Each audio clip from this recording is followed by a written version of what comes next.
Hey guys, welcome back to our channel. I'm Renee and Joshua's not here right now.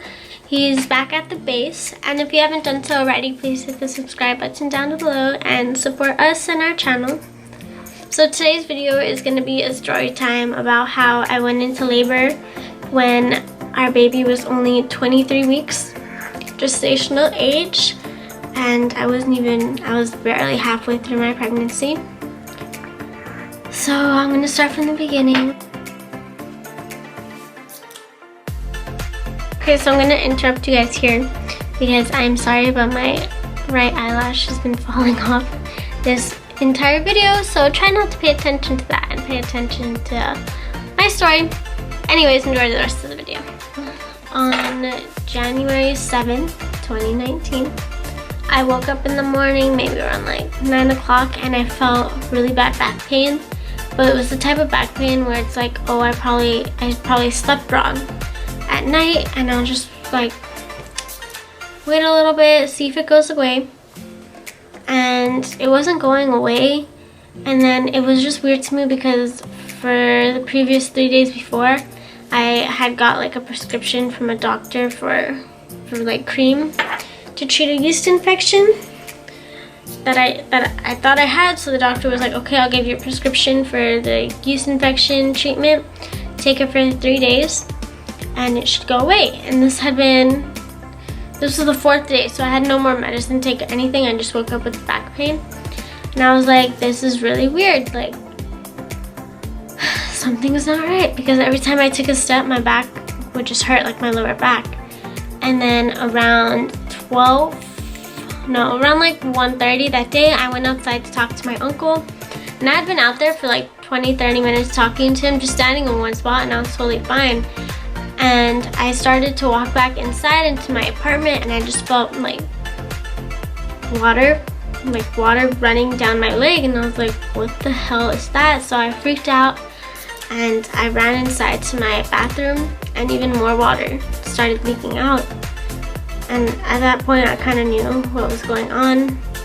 I knew my water had broke, because you don't just leak fluid for no reason after constant back pain.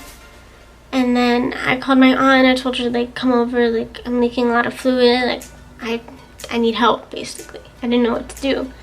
And she came and she saw, so she ran back to my grandma's house to get her car. And within those like 2 minutes, I went through a pad and I went through a pair of sweats. That's how much the fluid was leaking.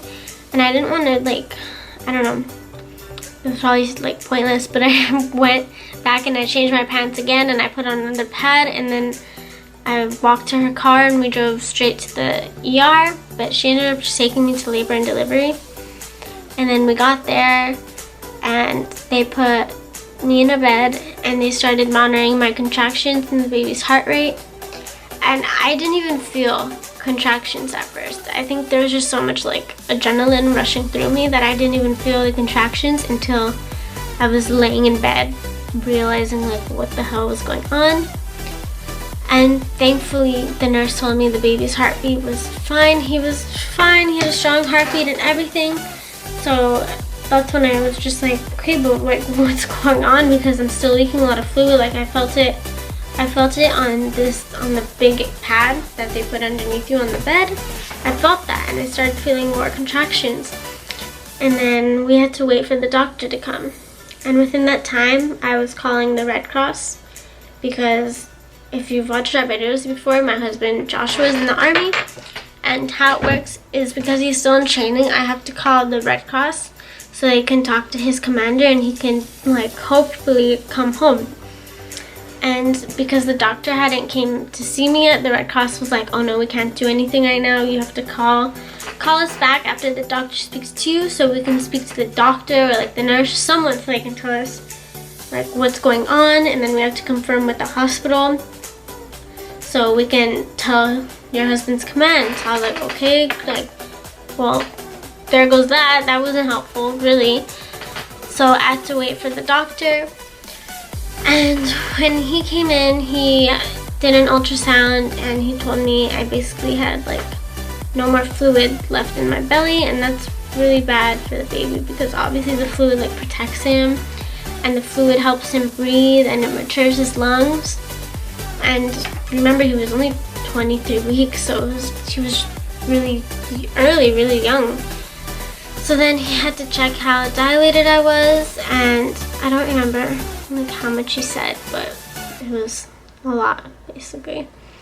And they transferred me into another room, like a delivery room, and I was put on medications through IV to slow down my contractions, and then I got a shot for our baby's lungs to develop quicker because they knew he was coming. So I guess there's like this steroid shot that they just like stick in your butt cheek, and it's steroid basically that will help the baby's lungs mature. And then finally, again, because we knew what was going on, I called the Red Cross, and they were like, okay, well, we need to speak to a nurse. So they spoke to a nurse, and she told the guy, like, yeah, the baby's coming right now, like, you guys should send him home if he wants to meet his son, basically. And that was at like 5-6 o'clock in LA, and because Josh is in Virginia, it was like 8 or 9 here. And they basically couldn't do anything. His drill sergeants told him that they can only talk to the commander the next morning. So that was really scary because we didn't know when the baby was coming, and he couldn't even get confirmation if he can for sure come home or not until the next morning.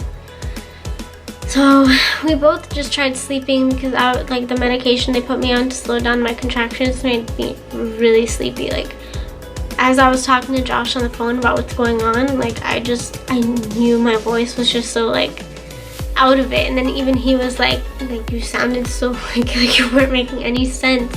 And I was like, yeah, because all these like drugs they put me on basically to slow this down. And then finally it was the next morning, and the doctor came in to check how dilated I was, and he told me I was fully dilated and that we needed to start pushing. And I was freaking out because they told me like the medication should hopefully slow down my labor for another couple days or maybe even 2 or 3 weeks, because the baby was so early they wanted him to be as mature as possible. And unfortunately that didn't happen. The drugs didn't really work on me. They only slowed it down for about 20 hours. So I was having contractions for basically 20 hours, and then they put in that epidural, and that was around like 10 o'clock. And then the doctor came again and checked me, and he was like, oh, we can wait a little bit longer.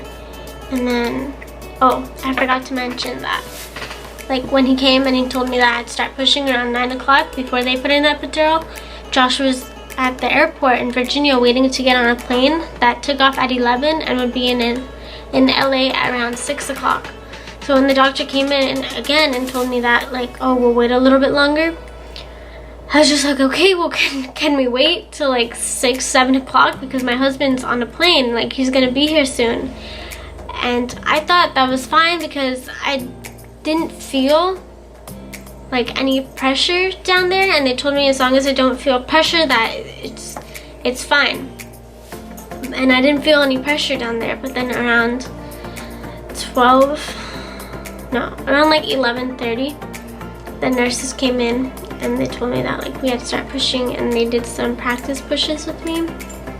And when they started to see Noah, they called in the doctor, and that's when we started like really pushing for him to come out. And Noah was born on January 7th at 12:50 p.m. And it was just really scary. I wasn't scared of like being in pain, pushing him out, or like the epidural not working and me being in pain or anything like that. I was just really scared because I knew he was really early and that I had no choice to push him out, basically. And yeah, when he was born, he came out and he had a little cry. I was crying. I was just so scared because they give you so many, like, basically they were saying the odds weren't good for him. and that there's like really not a good chance he'll survive because he's so tiny, his lungs are so immature and all that. So I was freaking out about him. Basically, I didn't really care like if I was going to be in pain pushing him out. Like, why would I care about myself at that point?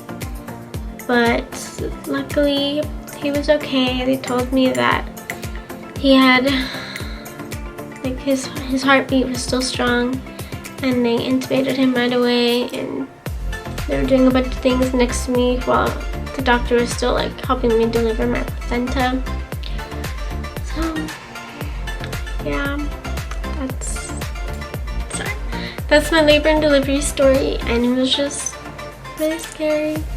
So if anybody who's watching this has had an experience like that before, please comment down below and tell me how you and your baby are doing, because it's 6 weeks later for me, and he was doing fine, and that's actually what my next video is going to be about, basically how he's doing, because in the beginning they don't tell you that your baby is going to do well at all. They give you like the worst scenario possible, and thankfully that night at 6 o'clock, not like 7:30, 8 o'clock, Josh got to the hospital, and that made me feel better like instantly, because I just didn't feel alone anymore, and I was just really scared. But whenever he was there, he like de-stresses me out basically. Like when I'm around him, I don't really feel scared. So yeah, that was my story. And then Josh got to meet him like basically right when I got there. I called the nurse. I was like, we have to go to the NICU. My husband's here. We have to go see our baby. We want to see him. And yeah, I'm gonna save the rest of the story for another video that will be coming out sometime soon. But I just wanted to share my delivery video because it's really hard. But I'll tell you guys right now that like if you have to deliver your baby early, well, yeah, basically don't have no choice and you go into labor early.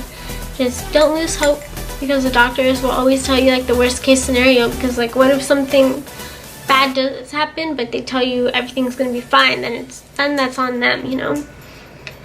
But yeah, just don't lose hope, and thank you guys so much for watching this video. Please subscribe below and stay tuned for my next video about how he's doing. And yeah, bye guys, thank you so much for watching this.